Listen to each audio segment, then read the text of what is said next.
প্রিয় ছাত্রছাত্রীরা, আজ আমরা এই ভিডিওতে আলোচনা করব দ্বাদশ শ্রেণীর মডার্ন কম্পিউটার অ্যাপ্লিকেশনের যারা এবছর উচ্চ মাধ্যমিক পরীক্ষা দিতে চলেছ তাদের জন্য এবিটিএ নিয়ে কিছু গুরুত্বপূর্ণ কোশ্চেন নিয়ে, যার পেজ নম্বর রয়েছে AC 236। এই পেজ নিয়ে আজকে আমাদের এই ভিডিও আলোচনা। এবং সেটটি ভালো করে দেখবে, ভালো করে প্র্যাকটিস করলে অবশ্যই তোমরা এখান থেকে ভালো করে কমেন্ট পাবে। এবং পরবর্তী আরও নতুন নতুন আপডেট পাওয়ার জন্য আরও নতুনভাবে আমি আরও সেটগুলো নিয়ে আলোচনা করবো তোমাদের সঙ্গে। তার জন্য চ্যানেলটি সাবস্ক্রাইব করে পাশে বেল আইকনটি প্রেস করে রাখো। আর যারা সাবস্ক্রাইব করেছো তাদেরকে অসংখ্য ধন্যবাদ। চলো ভিডিওটি শুরু করা যাক। প্রথমে আমরা দেখে নেবো একে কী রয়েছে। একে রয়েছে নরগেট। নরগেটে দুটি ইনপুট এ ও বি থাকলে আউটপুটগুলো কী হবে? সঠিক উত্তর কী হবে? এ প্লাস বি ইনভার্স। সাধারণত আমরা কি জানি, or Bene A plus B ও উপরে ইনভার্স দিলে কী হয়ে যাচ্ছে? অর প্লাস নট সমান নরগেট। দ্বিতীয় কী রয়েছে? দুই রয়েছে ডেটাবেসে প্রধান উপাদান হলো কি? ডেটাবেসে প্রধান হলো ডেটা, সঠিক উত্তর হবে ডেটা। তিনি কী রয়েছে? ড্যাশ হলো এক্সেলের ম্যাথমেটিক্যাল ফাংশন, সঠিক উত্তর কী হবে? রাউন্ড। আর ম্যাক্সটা এখানে হচ্ছে স্ট্যাটিস্টিক্যাল ফাংশন। পরে চার দাগের কী রয়েছে? কোনটি এমএস এক্সেসে ডেটা টাইপ নয়? বলে দেওয়া আছে কি? সঠিক উত্তর হবে কী হবে? ডিজিট। এখানে অপশানগুলো রয়েছে ইয়েস, নো, টেক্সট, হাইপারলিঙ্ক, এগুলো সব এমএস ডেটা টাইপের মধ্যে পড়ে। পাঁচে রয়েছে হাইপারলিঙ্কে কতগুলি হেডিং আছে? তা হলো কি? 6টি, H1 থেকে H6। 32x1 মাল্টিপ্লেক্সারে সিলেকশনের সময় কত হবে?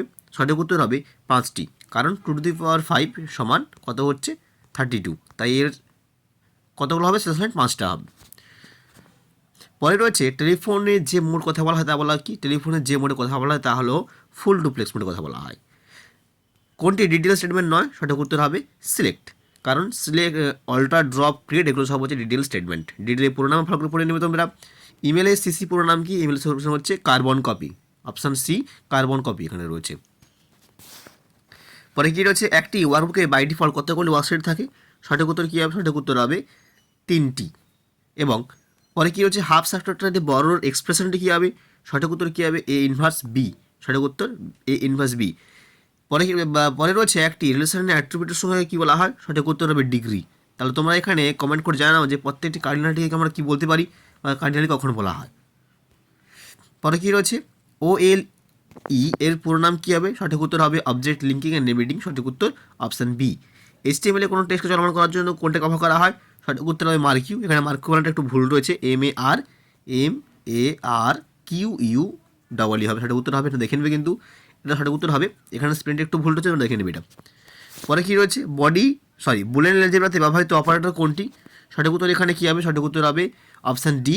এটা বলা হয় ডিফারেন্স এবং পাই, এদের ব্যবহার করা হয়। পরের কোশ্চেন হচ্ছে কোনো নির্দিষ্ট মুহূর্তে ডেটাবেস থেকে পাওয়া ডেটার সমস্যা কী বলা হয়? সঠিক উত্তর হবে ইনস্ট্যান্স। পরে কী হচ্ছে? XOR গেটের সঙ্গে নট গেট যুক্ত করে তৈরি করা হয় কি? সঠিক উত্তর হবে XNOR গেট। পরে কী হচ্ছে? XVI নিচের কোন কিটির জন্য কমপক্ষে 2টি টেবিলের প্রয়োজন? সঠিক উত্তর কী হবে? ফরেন কি, সঠিক উত্তর হবে ফরেন কি। HTML এর পুরো নাম কি? HTML পুরো নাম হচ্ছে হাইপার টেক্সট মার্কআপ ল্যাঙ্গুয়েজ। পরে কী হচ্ছে? RDBMS আর হলো কি? সঠিক উত্তর কী হবে? রিলেশনাল। আল মানে হচ্ছে রিলেশনাল। পরের কোশ্চেন রয়েছে XXI, একদম 21 নম্বর কোশ্চেন যেটা রয়েছে, একটি আইপি অ্যাড্রেস একটি আইপি অ্যাড্রেসে ড্যাশটি অক্টেট থাকে? সঠিক উত্তর হবে 4টি, কারণ 1 অক্টেট সমান 8 বিট, তাহলে 8 বিট সমান কত হচ্ছে? 832টি, তার 32টি বিট সমান 1 অক্টেট হয়ে যাচ্ছে। এবার চলে যাবো আমরা সংক্ষিপ্ত উত্তরভিত্তিক প্রশ্নাবলী, এসিকিউ যেগুলো আমরা বলে থাকি। একমাত্র কোশ্চেন রয়েছে। প্রথমে একে থেকে কী রয়েছে? একে থেকে রয়েছে নাও ফাংশনের কাজ কি? নাও ফাংশনের মধ্যে বর্তমান তারিখ ও সময় ব্যবহার করা হয়, বর্তমান সময় তারিখ নির্ণয় করার জন্য ব্যবহার করা হয়।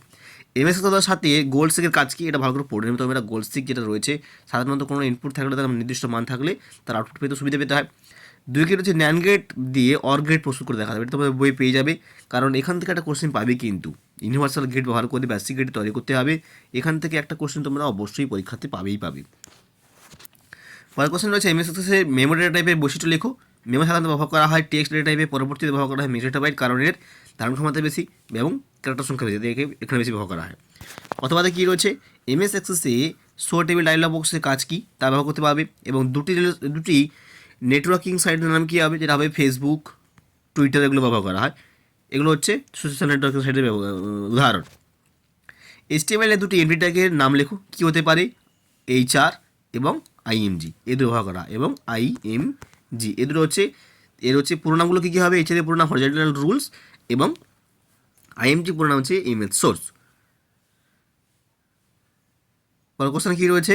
ডাব্লিউ পুরো নাম কী হবে? ডাব্লিউ পুরো নাম হচ্ছে ওয়ার্ল্ড ওয়াইড ওয়েব, এবং অথবা কী রয়েছে আইজিএমপি পুরো নাম হচ্ছে ইন্টারনেট গ্রুপ ম্যানেজমেন্ট প্রোটোকল। আচ্ছা, পরে কোশ্চেন কী রয়েছে? ভিটা বলা হচ্ছে HTML H2O কথাটা সিনট্যাক্স লিখতে হবে। H2O কথা সিনট্যাক্সটা কীভাবে লেখা হবে? SUB দিয়ে লেখা হবে, সাবস্ক্রিপ্ট দিয়ে লেখা হবে। আমি তোমাদের দেখতে পাবো কীভাবে লেখা হবে, আমি দেখিয়ে দিচ্ছি। পরে হচ্ছে উইক এন্টিটি বলতে কী বোঝো? উইক এন্টিটি হলো কি যে কীতে যা বৈশিষ্ট্য কোনো প্রাইমারি কি থাকে না, তাকে বলা উইক এন্টিটি। অ্যাক্টিভ ফরেন্টার মাল্টিপ্লেক্স থেকে ব্লক ডায়াগ্রাম করতে বলা আছে।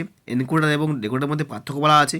এনকোডার এবং ডেকোডারের মধ্যে পার্থক্য যেগুলো বলতে পারবে তোমরা এখানে, যে উল্টো করে দেওয়া আছে। এখানে ডেকোডারের পার্থক্যটা কী হবে? ডেকোডারের একটা পার্থক্য হবে n সংখ্যক ইনপুট লাইনের জন্য 2n সংখ্যক আউটপুট লাইনের প্রয়োজন, এবং এনকোডারে কী হবে? 2n সংখ্যক ইনপুট লাইনের জন্য n সংখ্যক আউটপুট লাইনের প্রয়োজন। এটা হচ্ছে তার মেন পার্থক্য। আচ্ছা, HTML এর বডি ট্যাগে দুটো অ্যাট্রিবিউট কী হবে? একটা হচ্ছে body background colour, BG colour, আর একটা হচ্ছে ব্যাকগ্রাউন্ড ইমেজ, এই দুটো। ডেটা ডিকশনারি কাকে বলে? ডায়লগ ও লিস্টেড ক্লাসের মধ্যে পার্থক্য লেখো। একটি হাফ সফটওয়্যার ট্রুথ টেবিল বলতে বলা আছে, এবং CSMS/AD পুরোনাম কী হবে? CSAD পুরোনাম হচ্ছে career sense multiple access with collision detection. এটা হচ্ছে তার পার্থক্য, সরি এর ফুল ফর্ম। এই ছিল আজকে, এইগুলো হচ্ছে সব এসএ কোশ্চেন, সমস্তগুলো খুব গুরুত্বপূর্ণ, ভালো করে তোমরা প্র্যাকটিস করবে। আমি কোশ্চেন উত্তরগুলো সঙ্গে দিয়ে দেখেছি, তোমরা দেখতেই পাচ্ছ। পরে কী রয়েছে? ফুল অ্যাড্রেস সার্কিটের সাম এবং ক্যারিয়ার লজিক এক্সপ্রেশনগুলি ডিরাইভ করো এবং লজিক ডায়াগ্রামটা অঙ্কন করো। এগুলো খুবই গুরুত্বপূর্ণ কোশ্চেন একটা বললেই চলে। এগুলো তোমরা কিন্তু ভালো করে বই দেখে ভালো করে প্র্যাকটিস করবে। আমি এখনও এই চ্যানেলের মধ্যে এখনও দিতে পারিনি এই উত্তরগুলো, এটা উত্তর এখন দিতে পারিনি। তবে তোমরা যদি বুঝতে না পারো তাহলে অবশ্যই কমেন্ট করে জানাও, আমি তোমাদেরকে ভিডিও করে দেখাবো যে এটা কীভাবে করতে হয়। একই রকম আমি মাল্টিপ্লেক্সার রয়েছে, ডেসিমাল টু এনকোডার রয়েছে। যেটা বুঝতে পারবে না সেটাকে মেনশন করে দাগ নম্বর দিয়ে আমাকে বলো, আমি তোমাদেরকে ভিডিও করে দেখাবো কোনটা দেখি হবে। এবার চলো চারদিকে দেখো কী রয়েছে। চারদিকে হচ্ছে HTML মার্কেট ট্যাগ বলতে কী বোঝো? HTML হাইপার লিঙ্কের একটি উদাহরণ দেয়। মার্কেট ট্যাগ বলতে কী বোঝায়? কোনো টেক্সটের মধ্যে বা ডকুমেন্টের মধ্যে কোনো টেক্সট লেখা, ছবিকে এগুলো কী করতে চলমান করতে ব্যবহার করা মার্কেট ট্যাগ। আচ্ছা, HTML ফ্রেম সেট ট্যাগের কাজ কী? ফ্রেম সেট ট্যাগের কাজ হচ্ছে দুটি ফ্রেমকে একটি ফ্রেমে করতে ব্যবহার করা হয়, এবং হাইপার লিঙ্কের কাজ হলো দুটি পেজকে একটি পেজে বা একটি পেজের সঙ্গে অন্য একটি পেজকে যুক্ত করতে হাইপার লিঙ্ক ব্যবহার করা হয়। ডিতে কী হচ্ছে? HTML ফন্ট ট্যাগে দুটো অ্যাট্রিবিউট কী হবে? ফন্ট ফেস, ফন্ট সাইজ, এই দুটো লিখলেই হবে। পরে অথবা তাই HTML ব্যবহার করে টপ পেজ করতে বলা আছে। চলো দেখেছি আমি কীভাবে করতে হয় এটা। HTML এখানে করে দিচ্ছি, দেখো HTML এখানে বলা ছিল যে যেটা টাইটেল থাকবে কি মাই সাবজেক্ট। দেখো আমি প্রথমে HTML দিয়েছি, HTML head, title, my subject, title শেষ, হেড শেষ, বডি শুরু। এবার প্রত্যেকটা দেওয়া ছিল UL বুলেট চিহ্ন ব্যবহার করা হয়েছিল, বুলেট চিহ্ন, এই জন্য আমি এখানে UL দিয়েছি। প্রত্যেকটাকে লিস্ট অনুযায়ী আমি লিখেছি এখানে, প্রত্যেকটা লিস্ট শেষ করে দিয়েছি, এবং শেষে কী দেওয়া আছে দেখো UL আমি শেষ করে দিয়েছি, UL শেষ। এবং শেষে বলা ছিল যে তোমার নাম সেখানে চলমান করতে হবে, যে ব্যবহার আছে মার্কিউ আমি দিয়ে নাম দিয়ে মার্কিউ শেষ করে দিয়েছি। বডি শেষ, HTML শেষ। HTMLটা খুবই সহজ, তোমরা নিশ্চয়ই বুঝতে পেরেছো। না বুঝতে পারলে কমেন্ট করে জানাও, আমি আবার তোমাদেরকে ভিডিও করে দেখাবো। দেখো এই স্কুলটা আমি এখানে করে দিয়েছি। স্কুলটা বলা ছিল যে সমস্ত স্টুডেন্টদের নাম দেখাও যারা মার্কসে 400 কম পেয়েছে, তাহলে এখানে স্কুলটা কী লেখা হবে? সিলেক্ট নেম ফ্রম স্টুডেন্টস, নেমে দেওয়া আছে হোয়ার মার্কস লেস দেন 400, দিয়ে আমি এখানে আউটপুটের সঙ্গে দিয়েছি, তোমরা দেখতে পাবে। শুধুমাত্র তাহলে দেখা যাচ্ছে 400 থেকে কম পেয়েছে, এবং শুধুমাত্র নামগুলো দেখাতে হবে, এই জন্য আমি এখানে নামটাই দিয়েছি। ঠিক আছে। পরে তো বিদেশে সিলেক্ট অল, মানে সমস্ত রেকর্ডগুলি দেখাও যাদের কি হচ্ছে মার্কসগুলোকে ডিএস চিহ্নের মধ্যে সাজাতে হবে, জন্য সিলেক্ট অল, এটাকে অল স্টুডেন্ট বলা হয়, স্টার চিহ্নটাকে, from student, order by marks DESC, কারণ অর্ডার বাইতে হয়ার ব্যবহার করা হয় না, এই জন্য আমি এখানে দিইনি। এটা আমি ইচ্ছে করে দিয়ে এখানে কেটেছি তাদের তোমাদের দেখানোর জন্য। এবার এখানে আউটপুটটা শুধুমাত্র মার্কসগুলো দিয়েছি আমি, সেভাবে তোমরা কিন্তু পুরো সাজিয়ে নেবে, কারণ এখানে সিলেক্ট অল করে দেওয়া আছে, যেহেতু সমস্তগুলোকে লিখতে হবে। প্রথমে 298, তারপর 410, তারপর 439, এইভাবে তোমরা কিন্তু লিখবে। অথবা কী রয়েছে? ন্যাচারাল জয়েন্টের দুটি উদাহরণ লিখতে হবে, ন্যাচারাল করতে হবে। অথবা বিতে কী দেওয়া আছে? M1 টেবিল এনের মধ্যে দুটি করতে দেওয়া আছে কি ওই N টেবিলের মধ্যে ইউনিয়ন অপারেশন করতে হবে, আউটপুট দেখাতে বলা আছে। ওদের সেট ডিফারেন্স করতে হবে, আউটপুট দেখাতে হবে। অথবা 6 কী দেওয়া আছে দেখো, 6টা খুবই গুরুত্বপূর্ণ, কারণ সেখানে এসকিউল তো করে দিয়েছি আমরা, তুমি সেখানে এসকিউলটা ভালো করে করবে।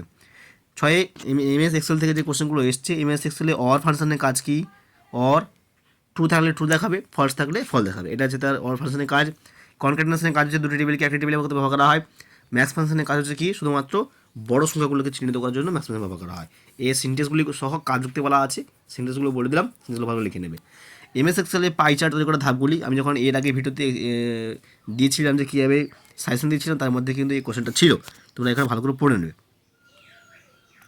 পরে বিতে কী রয়েছে? MS এক্সেলে ওয়ার্কবুক ওয়ার্কশিট যুক্ত করতে হবে, ওয়ার্কশিট রো কী কীভাবে হাইড অ্যান্ড করবে, এবং এক্সেলে ওয়ার্কশিটে কলামে কীভাবে ডেটা করে অ্যাসেটগুলো সাজাতে হবে। এই কোশ্চেনগুলো খুবই গুরুত্বপূর্ণ, এগুলো কিন্তু ভালো করে তোমরা প্র্যাকটিস করে নেবে। অটোফিলের কাজ কী, পরে কোশ্চেন যেটা রয়েছে দেখো, অটোফিলের কাজ কী রয়েছে ডিতে, সাথে কী রয়েছে এমএস এক্সেলে ডিজাইন ভিউ দ্বারা কোয়ারি তৈরি করা পদ্ধতি লিখতে হবে, এমএস এক্সেসের কোনো টেবিলকে ডেটা শিট ডিলিট করা কীভাবে স্টেপগুলো লিখতে হবে, এবং অথবা যে কোশ্চেনগুলো রয়েছে উইজার্টের সাহায্যে রিপোর্ট তৈরি এবং ভ্যালিডেশন রুল, ভ্যালিডেশন টেক্সট বোর্ডের মধ্যে সম্পর্ক লিখো। এই যে কোশ্চেনগুলো বলা আছে, কোশ্চেনগুলো আমি কিন্তু সাজেশনের মধ্যে দিয়েছিলাম, তোমরা কিন্তু এগুলো ভালো করে পড়বে, না পারলে কমেন্ট করে জানাও যে তোমরা কোনটা সমস্যা, বা সেটাকে ভালো করে তোমাদের ভিডিও করে বুঝিয়ে দেওয়ার চেষ্টা করবো।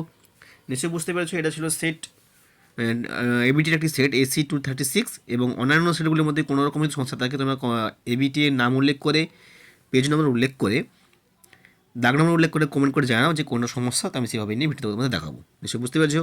আর নতুন নতুন আপডেট পাওয়ার জন্য চ্যানেলে সাবস্ক্রাইব করে পাশে বেলনটি প্রেস করে রাখো। ভালো থাকবে, দেখাচ্ছে পরের ভিডিওতে।